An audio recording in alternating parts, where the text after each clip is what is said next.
കുഞ്ഞുമോളെ, ഞാനും അമ്മയും എന്താ ചേട്ടൻ്റെ വീട്ടിൽ എത്തി. ശരി ശരി. പിന്നെ ഇത്ര ദിവസം ഞാൻ നോക്കി, ഇനി നിങ്ങൾ ആരെങ്കിലും നോക്ക്. ഞാൻ കുഞ്ഞുമോളെ വിളിച്ചിട്ടുണ്ട്.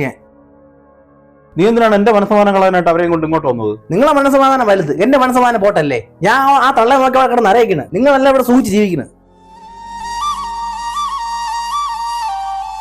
ഇവിടെ നീ നോക്കാന്ന് പറഞ്ഞല്ലേ കൊണ്ടുപോയത്, പിന്നെ എന്തിന് ഇങ്ങോട്ട് കൊണ്ടുവന്നത്? അവളെ വീട്ടിലായിട്ട് കൊണ്ടാക്കാത്തത്? അവളെ ഞാൻ വിളിച്ചിട്ടുണ്ട്, ഇപ്പൊ വരും.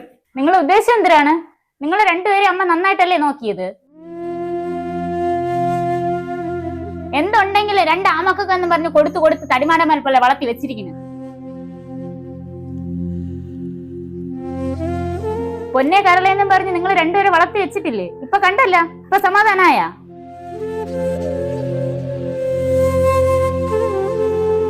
വല്യേട്ടാ, കൊച്ചേട്ടാ, നിങ്ങളെ രണ്ടുപേരെയും തറയിൽ വെക്കാതെയാണ് അമ്മ കൊണ്ട് നടന്നത്. നിങ്ങൾ കാണിച്ച ശരിയായില്ല. നിന്നെ ഇവിടെ വിളിച്ച് വരുത്തതേ ഇതിലൊരു തീരുമാനം ഉണ്ടാക്കാനാണ്. എനിക്കിനി വയ്യ. ഇവിടെ എനിക്കും നോക്കാൻ പറ്റൂല. അമ്മയ്ക്ക് ഇപ്പൊ കൊച്ചു പിള്ളേരുടെ സ്വഭാവമാണ്. അവരുടെ തിരുത്തിയായിരിക്കില്ല, നിർത്തിയാ നിൽക്കില്ല. വല്ലാത്തൊരു തലവേദന. എനിക്ക് പറ്റിയൊന്നുമില്ല.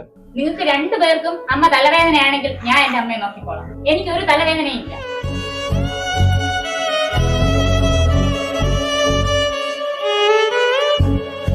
എന്റെ ഭർത്താവ് പറഞ്ഞ് നിങ്ങൾക്ക് നോക്കാൻ പറ്റൂലെങ്കിൽ അമ്മയെ കൊണ്ടുവരാൻ വീട്ടിൽ. ഞാൻ കൊണ്ടുപോകണം. ബാമ.